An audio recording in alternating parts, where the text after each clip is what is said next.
Welcome to a video from thedigital-lifestyle.com. In this video we're going to have a quick look at the Roku 3. This is their streaming device. This is their sort of top of the range streaming device, and I've had a look at the Smart Stick before, which is a small sort of USB stick style one, but this is the little box, but it includes remotes and headphones as well. So what I'm going to do is unbox it, have a look what's in the box and fire it up and see what it can do. This version comes with a remote which has headphones ports and Angry Birds as well, because there's motion sensing in the actual remote control, so it should be interesting to try that out.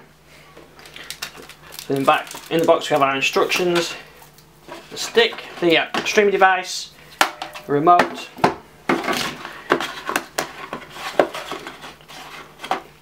batteries for the remote,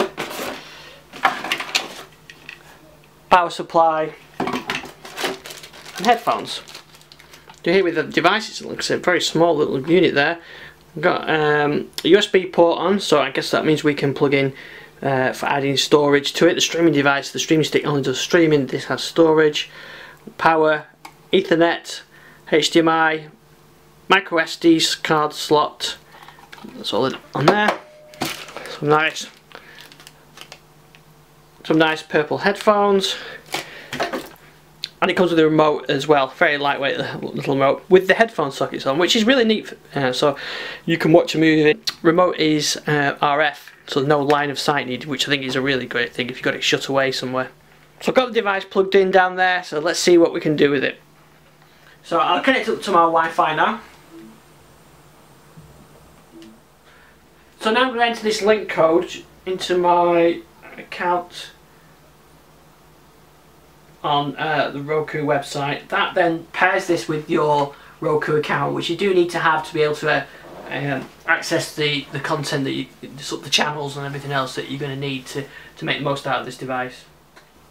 Channels that are on there: Google Play, so you can have Google Movies, Now TV, from Sky, so you can watch Sky movies until like you pay for a monthly subscription. You can pay for one-off programs. Netflix, BBC iPlayer, Sky News, Plex.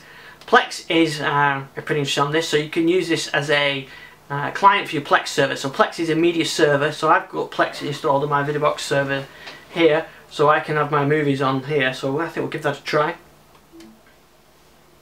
So now I'm going to play, this is a Blu-ray movie on my Plex media server, which is running on a VideoBox hardware. And I'm streaming that to this device, and it looks fantastic. So it's a really great system, Plex, and it's a great way of having all your movie in one place, all your movie content in one place, and then streaming it over your home network. Of course, you've also got something like Netflix. If you're in the UK, you can have BBC iPlayer, and then you've also got games on it, like this, like Angry Birds Space, which uses the remote control motion detector. So let's see how that works.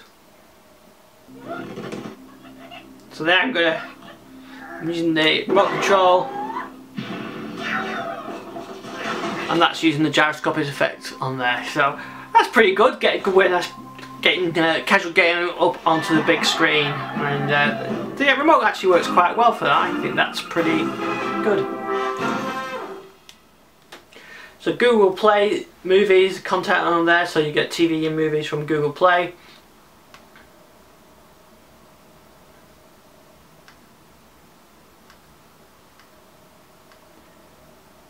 Again, if you use a lot of Google movies, and if you're using this on your Android devices, then this is a great way of getting that up onto the big screen.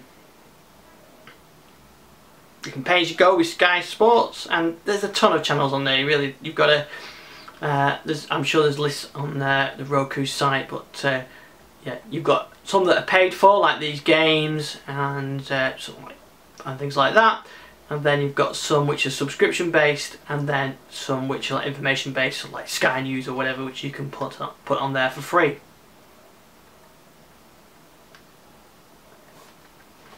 Now another thing that this does that is really good is something called Miracast Support. So to do this, I'm going to get my Surface here. This is running Windows 8. So there you can see now I've got my Surface showing up. A way of getting something like a Windows device to display up on a great way of getting it displayed on there.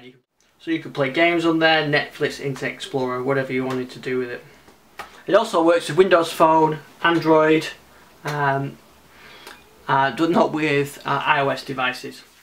On an iOS, this is running on Windows Phone, and you can launch channels to control it, which works really well.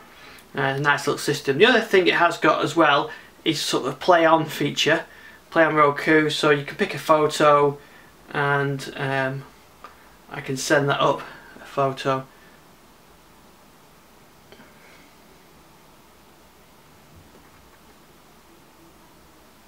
And I can send that up there. You can also do the same with music. So that plays some music straight through. And of course what I could do, it comes with headphones, I could put the headphones straight into the headphone port on there. And then that would allow me to watch the movies or everything else that we're doing on the actual Roku device through the headphone port, which is a great idea. So you can sit back on the sofa and the rest of the house cannot hear the movie playing. It's a nice quiet way of watching the movies, which I think is a great idea. The other thing you can do is play via USB or microSD content. So I've got a USB drive plugged in, and for this you need to use the Roku media player, which I've got installed. It's for free installation. And here it sees the local hard drive, or it also sees some DLNA servers. So let's just try the local hard drive first. And there we go. So this is an episode that video that I've been trying. So that's trained for a USB drive. Works perfectly fine. These are videos streaming from using DLNA. So another way of getting content on there. So if you've got content on your local network, Windows Home Server, Windows Media Player, Logitech, you know, there's loads of different ways you can stream media, and another way of storing media and then getting it back onto your system. So this media player is actually a very handy app if you've got content you want, your own content, so you're not just relying on the store content from Google or from Netflix or whatever. So that's a very quick look at the Roku 3. I'll give some facts. It weighs 5 ounces, 1080p, output over HDMI, digital HDMI audio 5.1 or 7.1 through the HDMI port, dual band wireless. It's got Ethernet port, microSD, USB. About £99 from places like Amazon. Includes the headphones and the remote control and the battery remote control. So a great little box if you've got content on your own servers, or you use a lot of Netflix or Google Play or whatever. It's a great little device to have to plug into your TV to give it sort of that smart capabilities. And of course you've got the screen mirroring using Miracast, which works on Windows, and we'll see how we get on with it. Thanks for watching this video. More information and you can look at the streaming stick and other videos on thedigital lifestyle.com.